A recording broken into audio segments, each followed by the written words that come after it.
Hello, you're watching the Daily Climate Show on Sky News. On today's programme, the UK is less prepared for climate change than 5 years ago. A push to make heating your home more sustainable and even more affordable. And the Refill and Reuse campaign, hoping to reduce millions of tonnes of plastic waste.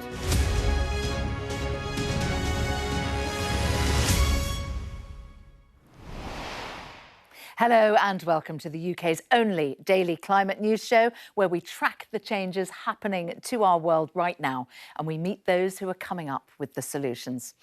Now, the UK has failed to adapt to the increasing threat of climate change. That is the warning from a new report by the Climate Change Commission. It urges the government to act to stop more people from dying and losing their homes to extreme weather events. The government says its targets on reducing CO2 emissions are a world first. Lisa Holland reports from Aberdeen. In this street, everybody knows Wendy, the flood warden.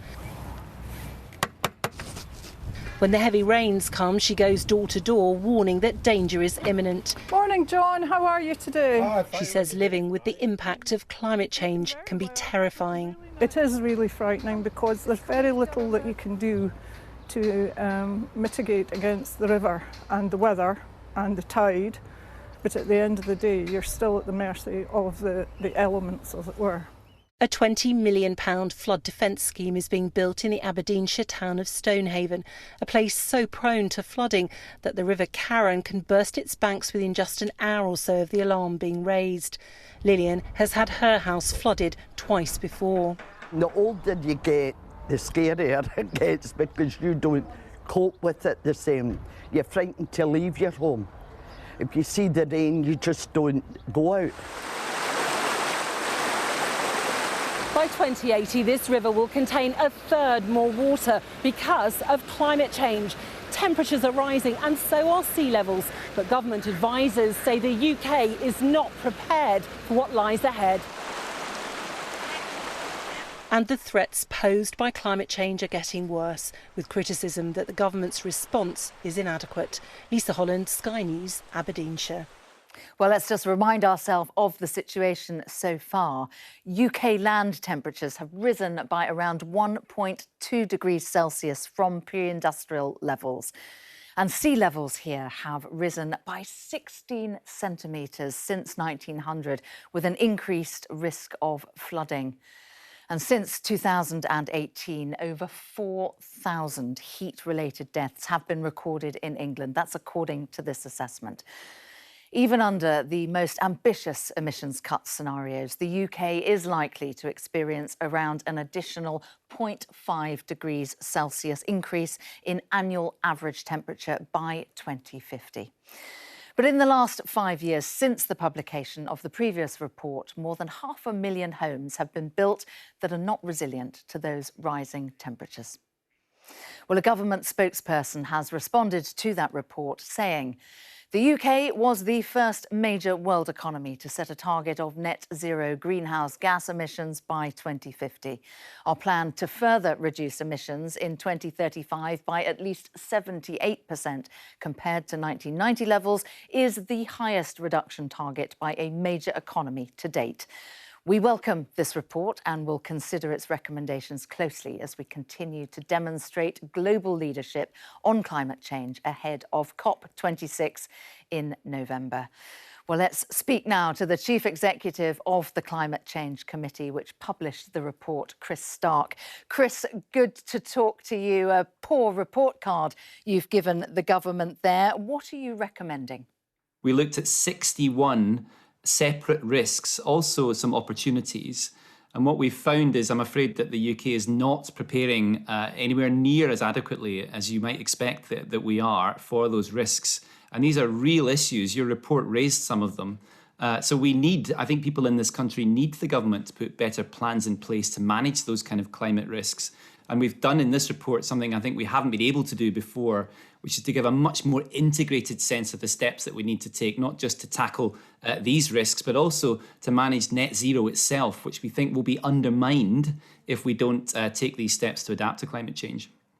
We're looking at some pretty devastating images on our screen of what happens to people's lives when we don't take the necessary precautions. What is already taking place to mitigate climate change? So what we've seen from the government over the last few years has been focused mostly on things like flooding.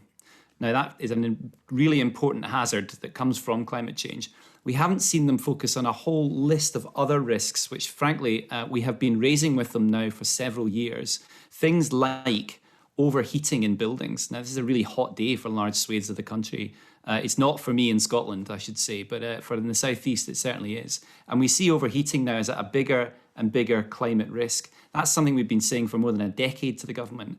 And yet, in the last 5 years, since we published our last response, we've built over 500,000 homes that are not fit for the kind of temperatures that we'll have in the future. They are poorly adapted to that. They don't have shutters in the windows. They're not well ventilated. Oh, so they've got their work cut out for them. Chris Stark, good to talk to you. Thank you.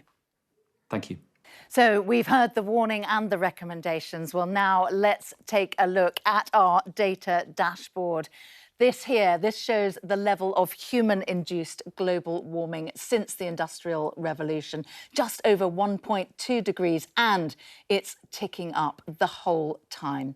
Global warming of more than 1.5 degrees Celsius could potentially expose the world to more extreme weather, greater economic losses, lower crop yields, higher sea levels, and greater damage to wildlife and their habitats.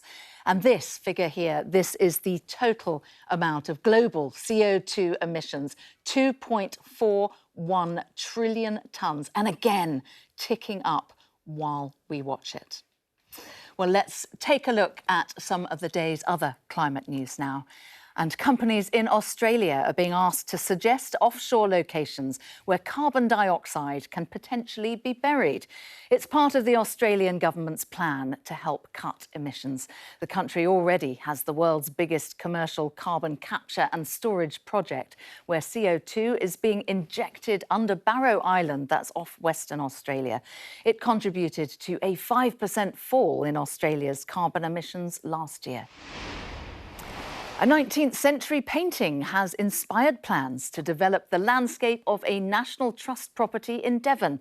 The painting is believed to be by the 11th Baronet Sir Thomas Dyke-Ackland, whose family gifted the Killerton estate to the Trust nearly 80 years ago. The refurbishment will help it to capture more carbon and help the land, wildlife and livestock cope with more extreme weather. Orcas have complex social structures, including the ability to have close friendships. A study that used drones to film the killer whales found that they interact most with those of the same sex and similar age within their group of relatives known as their pod.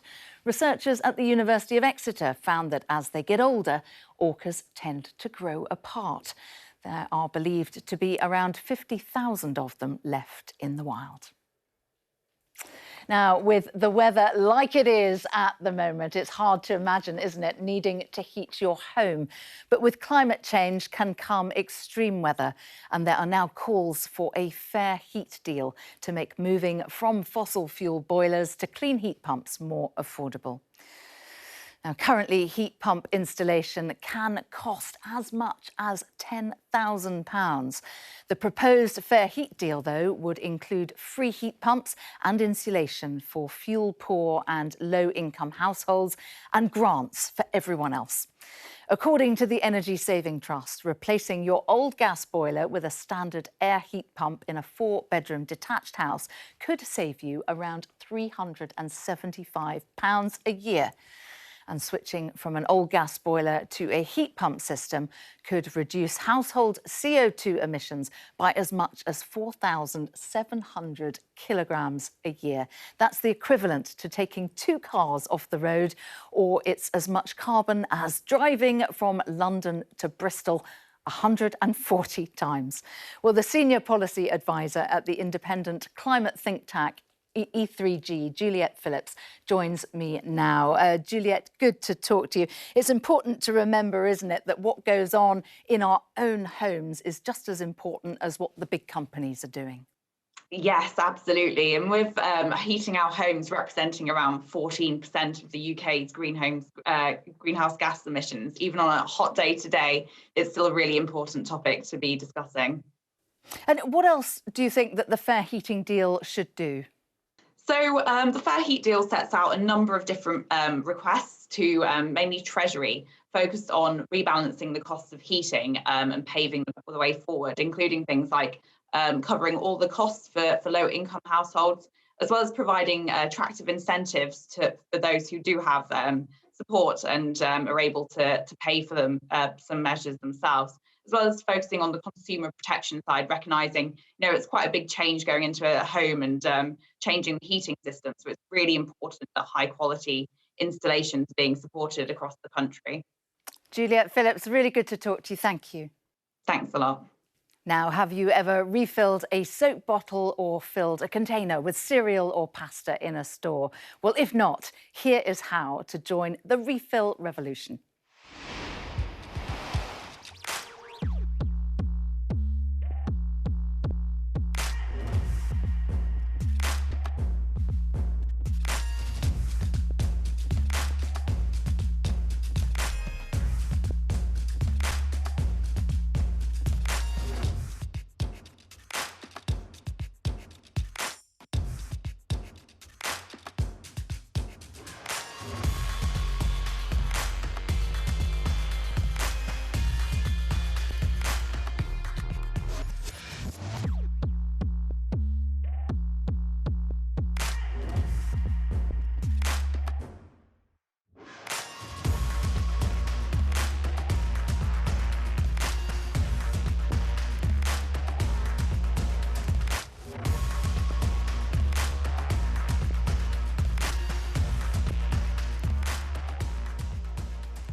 Finally, even Shakespeare has gone sustainable. A production of As You Like It is being staged with a set, props and costumes made from responsibly sourced, repurposed and recyclable materials. The play is on aptly at the Watermill Theatre, that's near Newbury in Berkshire. And the set designer, Katie Leas, says that the show has environmentalism at its very core. Well, that is all for today. Tomorrow, the British campaign to get Turkey on board with climate action. That's ahead of COP26 in Glasgow. That's at the same time tomorrow here on Sky News. Hope to see you then.